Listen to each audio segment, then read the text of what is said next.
Tai Palauk. aušra, Dabar. tai sveiki aušra, sveiki visi. Labas, labas, Neringute. Labai smagu vėl susitikti.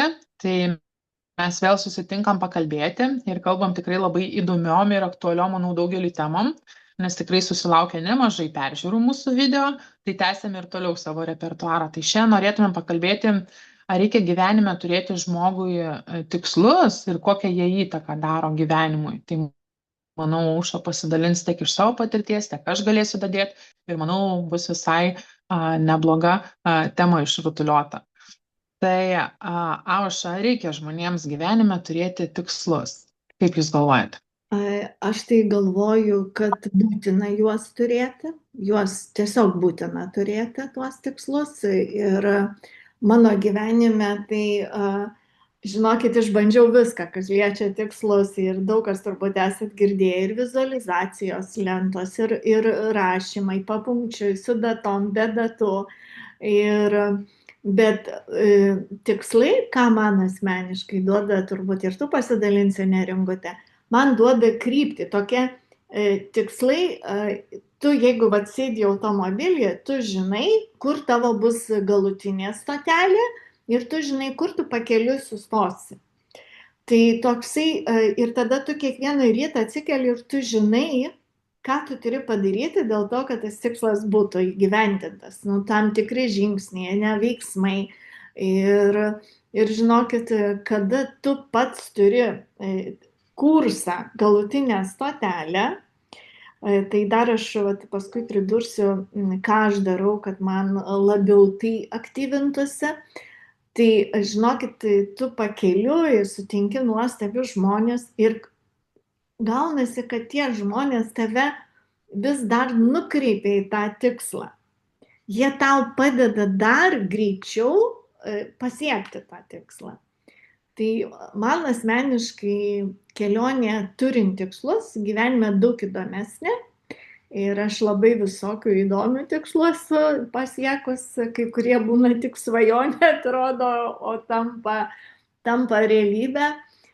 Buvo man tikslai įsigyvendinę netgi tie, kurių aš neužrašius buvau, o tik pasvajodavau.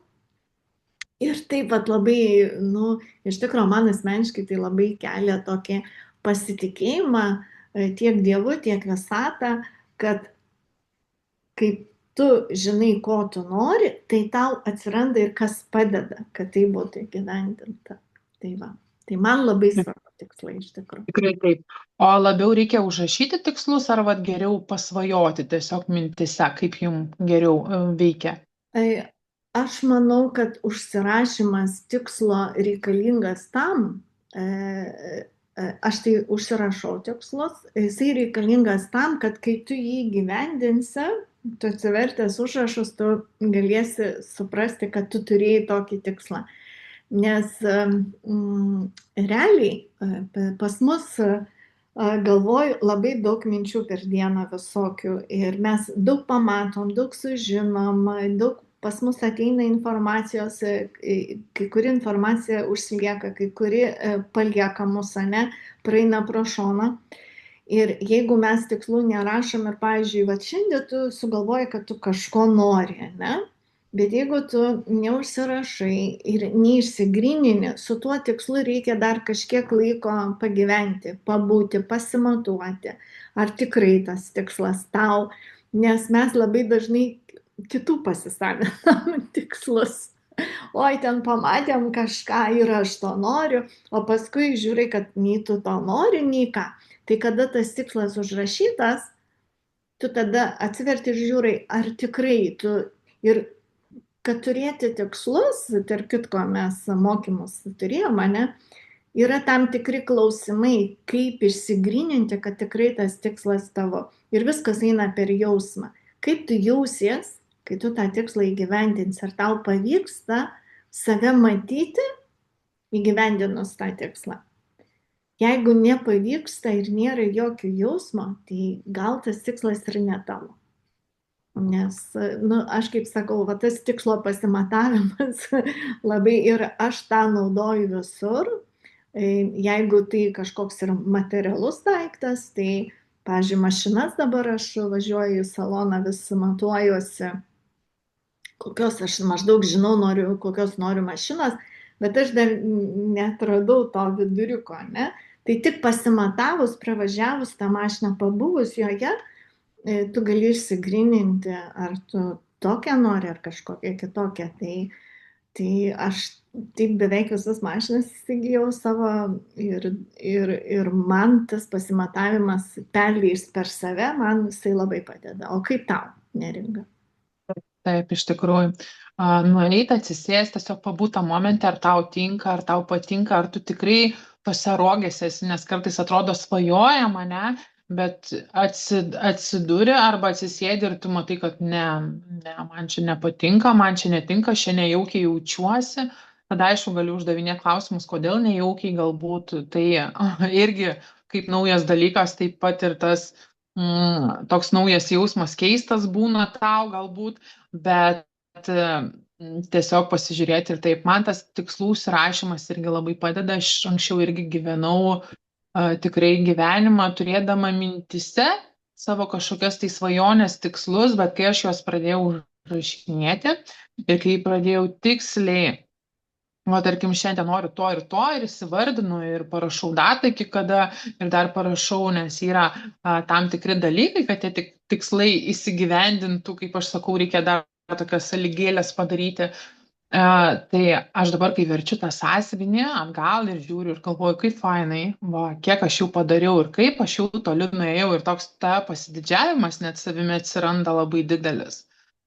Tai tikrai kiekvienam labai linkiu įsigrynint, pagalvoti, ko norim ir tikrai nebijot paimti, atsisėsti, skirti laiko ir užsirašyti tiesiog. Ir pamatysim paskui po kokio, kad ir būna kartais, nors reikia tos tikslus vis karts nuo karto skaityti, prisiminti, aš tai net kiekvieną rytą ir vakarą skaitau, kad nepamirščiau, dėl ko visą tai darau ir einu ir kad ta motyvacija mano nedingtų.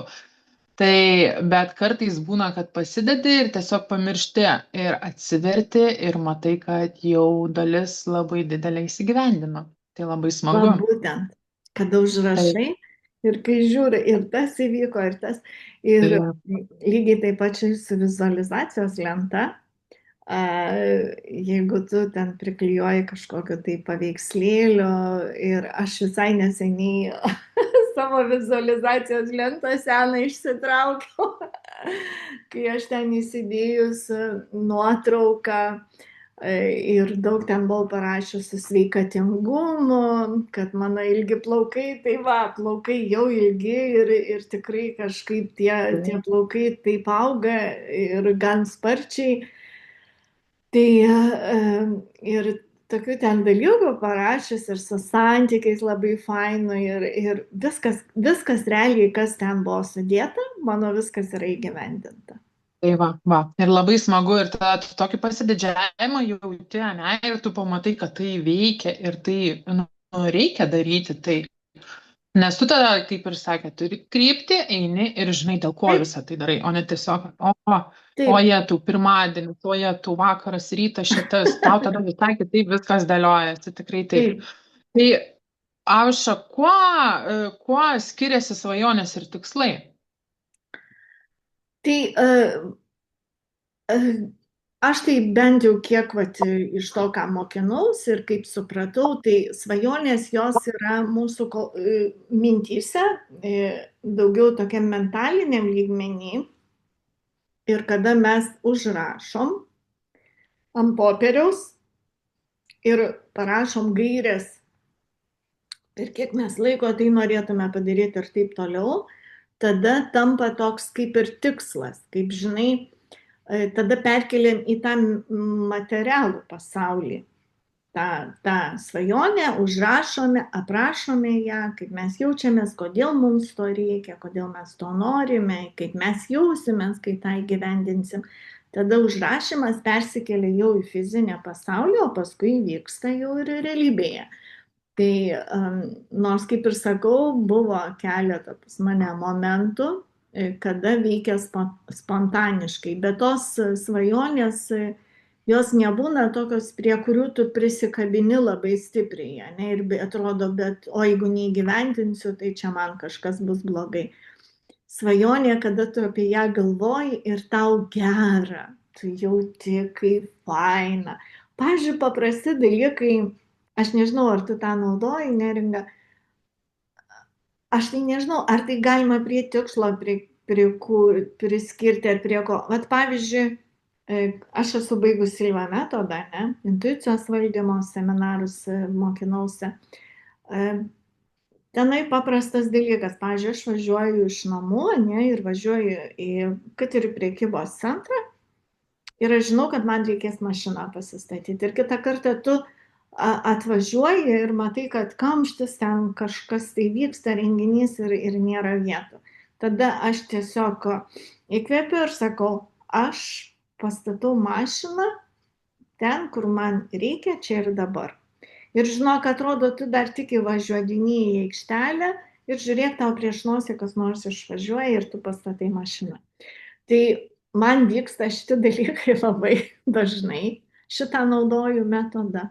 Aš tiesiog matau vizualiai, kaip aš pastatau mašiną. Ir man įvyksta. Tai šito net nespėjau užrašyti, čia tiesiog kasdienybėje tą naudoju aš. Tai va. Daug tokių yra dalykų, kur galima ir net kartais nepagalvodami, bet tai ir prišaukėme. Tai tikrai patvirtinsiu, kad tai irgi veikia.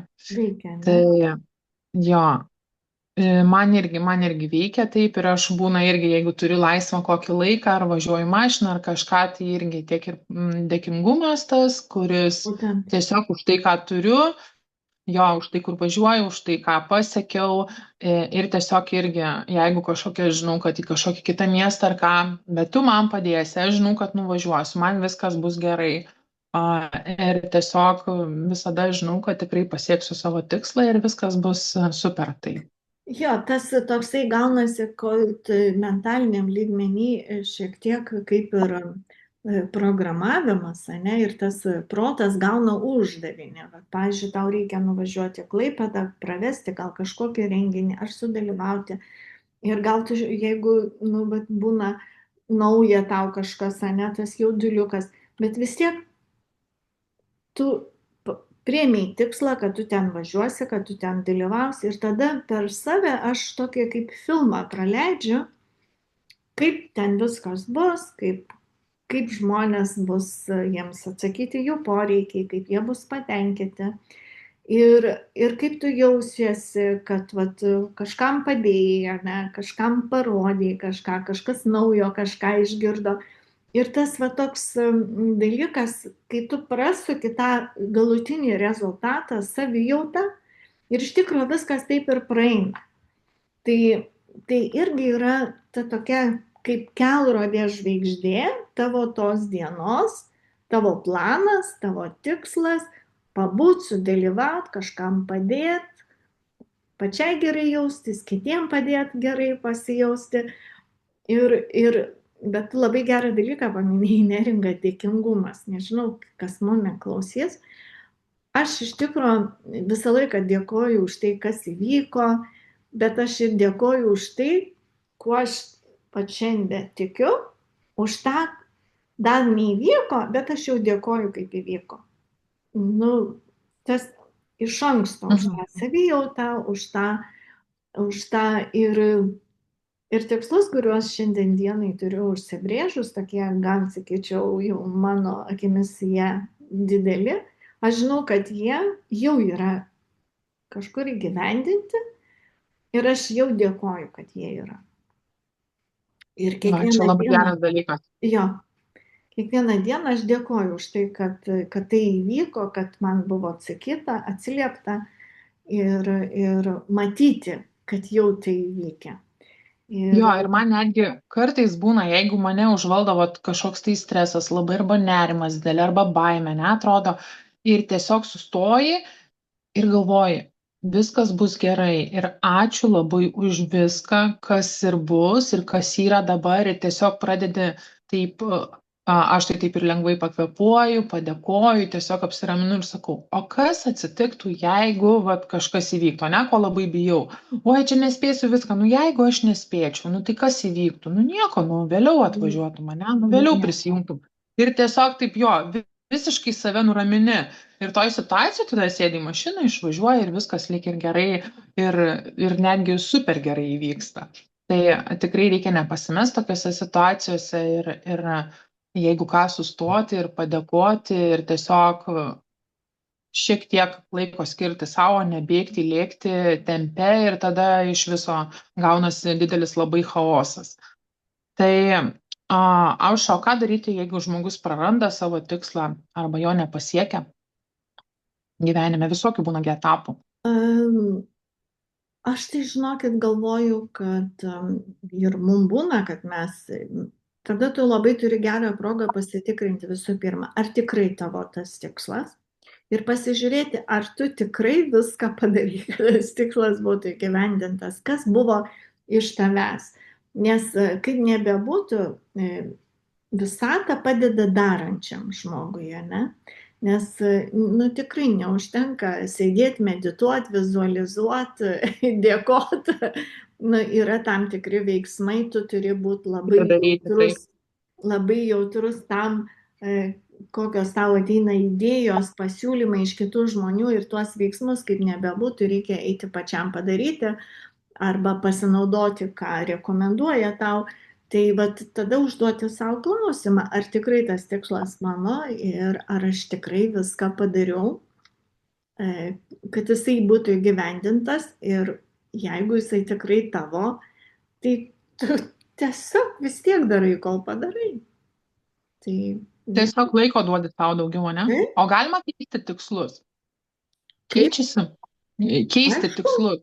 Aišku, jeigu tu pamatai, kad jisai tau vat, kažkurį laiką tu pamatai, kad jisai tau jau netoks svarbus ir gal tu jo ir nenori, tai prašau, keisk. Arba per tą laiką atsiranda dar kitų įdomesnių tikslų. Iš tikrųjų, dar galiu pasakyti savo gyvenime tokį pastebėjimą turėjau, kada buvo laikas, kada dar ir vaikai maži buvo ir mes tikrai labai daug dirbom, iš tikrųjų gal toks labai buvo tikslas vaikus užauginti, išleisti juos į gyvenimą ir gal daugiau šeimai buvo viskas daugiau orientuota. O paskui atėjo diena, kada jau, kaip sakau, ir vaikai išėjo, ir mes jau, mūsų ir verslai pasikeitė, ir viskas, ir atsirado jau galimybės didesnės, jau ir daugiau uždirbam, ir daugiau savo leidžiam, ir tie norai, aišku, jau tada auga, bet ateina diena, kada tu jau gali savo kaip ir viską leisti, bet tu supranti, kad tau ir to nereikia, ir tas visai tau jau netoks svarbus. Tai va čia labai gerai pasijaučia, kada tu esi jau gausoje ir tau nėra to tokio trūkumo niekam, nei pinigams, nei laikui. Tu va tik pajauti, kad tau kažkas ne taip, tu iš karto stop, jau tu darai vėl kitaip, kad mažiau įtampos būtų, viskas, nu, kad paprasčiau viskas būtų. Tikrai taip. Nes tą įtampą žmonės patys savo sukuria, tai kaip mes sakom, patys savo sukuriam, patys ir galim ją nuimti, ne? Tai kad kuo mažiau būtų. Dažniausiai būna, kai susikuriam, jau labai būna sunku ją nuimti. Aišku, reikia ieškoti būdų, sprendimų, bet tai jau būna sunkiau šiek tiek padaryti. Visai ne per seniausiai dalinausi vienu postu, vienas Izraelio psichologas ar psichoterapeutas, jisai pasidalino, kaip jisai padeda žmonėms nusimti įtampą ir stresą, gal skaitėjai, ne? Tai kada stresas būna mūsų gyvenime, kada mes norime kažką labai kontroliuoti ir negalime kontroliuoti, tada įsijungia stresas. Nes iš tikrųjų, jeigu tu matai, kad tu negali suvaldyti tos situacijos, tai tu tiesiog pripažįsti tai ir paleidi ją. Viskas. Nes labai dažnai stresas ne dėl to, kad tu dėl kažko ten labai pergyveni, o tu daugiausiai stresuoji dėl to, kad tu negali kontroliuoti. Tau nervas ima, kad tu ten negali kontroliuoti, tada prasideda kaltinimai, nes tu ten nieko negali įtakoti. Ir žmonės labai stipriai iš tikrųjų, daugelis pastebiu, nori kontroliuoti savo vaikų gyvenimą, savo anūkų gyvenimą, kitų ir vis kitus nori mokinti, kontroliuoti, kaip jiems reikia gyventi. Ir tada patiria stresą patys. Ir tada jie pyksta, kodėl žmogus taip nesielgia, nors tas žmogus gal taip nenori. Ir tas gaunasi vos ne gyvenimo ir žmonės tiesiog net jaučia, kad jie gyvena kito žmogaus gyvenimą ir neturi savo laiko savo tikslams, svajonėm įgyvendinti, nes pastoviai rūpinasi kitais. Tai visą laiką Jo, aš ir būtina juos. sakau, nuo Taip, savęs reikia pradėti. Pirmiausia, savo gyvenimą labai susidėlioti ir tik tada tu gali kitam žmogui padėti, nes realiai, jeigu tu pats esi visą laiką strese, tai kaip tu gali kitam žmogui padėti? Tu jį tik gali užkrėsti tuo pačiu stresu savo. taip, kaip tik Ir norėjau sakyti. tikrai taip, tai kaip žinai, aklas aklo toli nenuveda. Tai čia ir daugiausia va tie žmonės, kurie labai daug laiko skiria stresui, įtampai, negatyvui, jie su jais pakalbėti neturi tikslo, jie Jie neturi neturi tam tikslų. laiko. Bet iš tikrųjų didelė dauguma žmonių gyvena šiais laikais be gyvenimo tikslo. Neturi jie gyvenimo tikslo. Paklausė, jie norėtų laimėti milijoną, ne, jie norėtų dar kažką, bet kur išleistų, ką darytų, jie net nežino. Tai realiai yra atsakymas jums, kodėl net neteina tas milijonas pas jūs. Be abejo, Ar laimėtas, ar uždirbtas. nu, visų pirma, net ir pinigai, jie mėgsta ramybę, susikaupimą, organizuotumą. Pinigai ateina, kada jie bus tikslingai nukreipti. Tai aš manau, kad jeigu žmogus pastoviai strese, tai tikrai pinigai tokias rankas nelabai eina. Tai, Tai tai dabar toks pat ir klausimas, ar gyvenimas be tikslo yra beprasmis? Kaip jūs galvojate? aš niekada negalvojau apie tai, niekada nebuvau pasiekus tokios stadijos, kad savo užduočiau klausimą, ar jisai beprasmis, nes visą laiką turėjau užimtumą, turėjau tikslą, aš turėjau svajonių ir po šiai dienai jų labai daug turiu.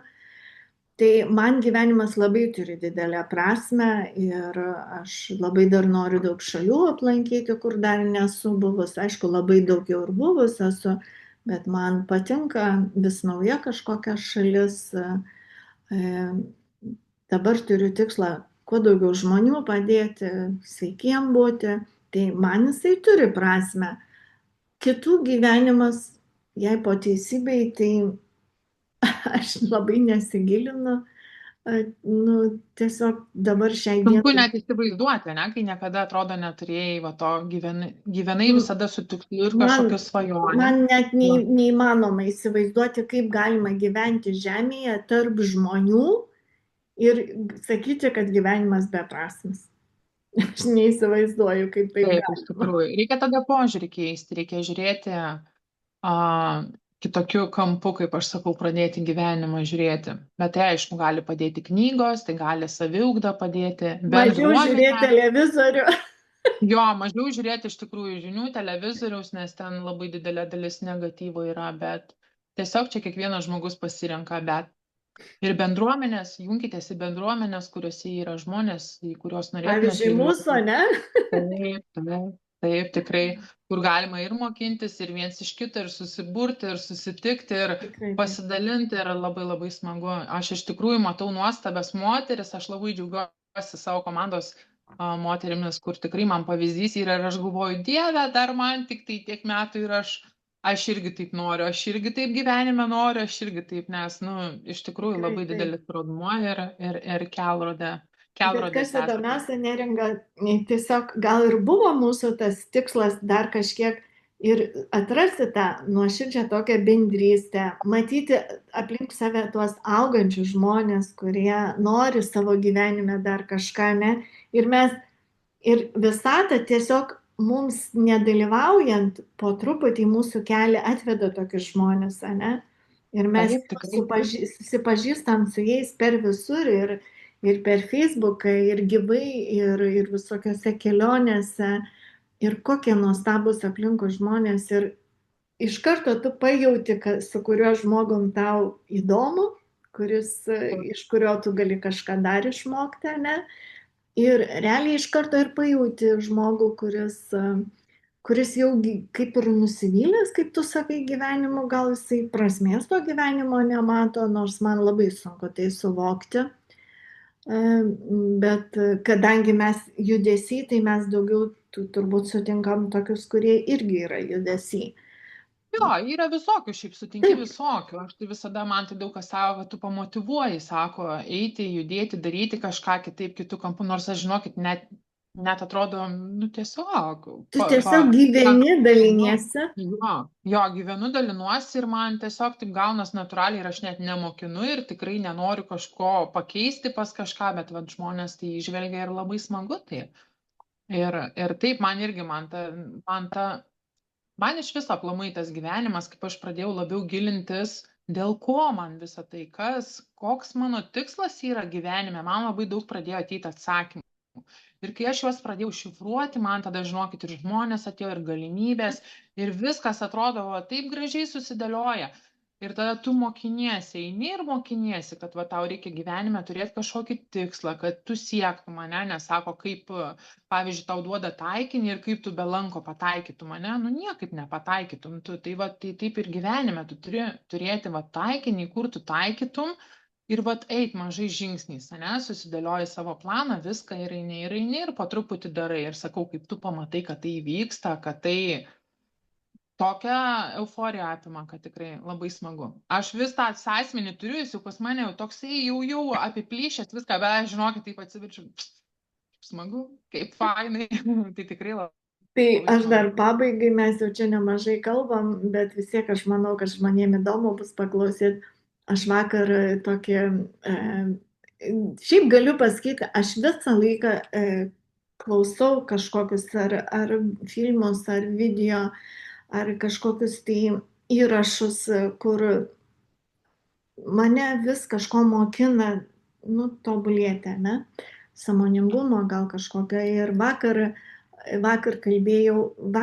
paklausiau tokį pavyzdį, man iš tikrųjų labai patiko. Nu, bet tu apie lanką pakalbėjai, ne? Jeigu žmogus priima sprendimą išmokti gerai šaudyti iš lanko, pataikyti ten į tą centrą visą laiką, ir jeigu jisai niekada prieš tai to nedarė, tai jisai pradžioj, aišku, daug nepataiko ir būna pats geriausias nepataikymo lanko čempionas, nepataikymo, ne? Pirmiausia, nes jisai šaudo ir tiesiog vis nepataiko. Bet kada tu vis tiek laikaisi to tikslo, kad tau reikia pataikyti tą tašką pagrindinį, ne? Ir tada protas po truputį jisai pradeda vis tiek tavo to tikslo laikytis. Ir kada tu nekreipi dėmesio į tai, ką tu nepataikai, nes tu turi tikslą pataikyti ir gerai pataikyti, ne?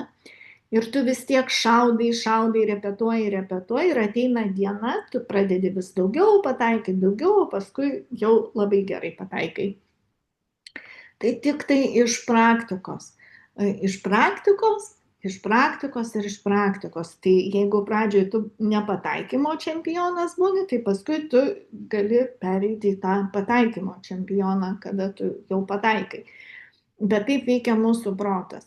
Bet labai dažnai žmonės, kad ir užsibrėžia kažkokį tikslą, jo pusiaukeliai mato, kad dar toks tikslo nėra, dar nepadarė ir turėjo gal, vat kaip ir mūsų tinkliniai rinkodaroje, ne? Mūsų tikslas pasiekti žmogų, paduoti jam informaciją, sudominti jį ir jis arba susidomins arba ne.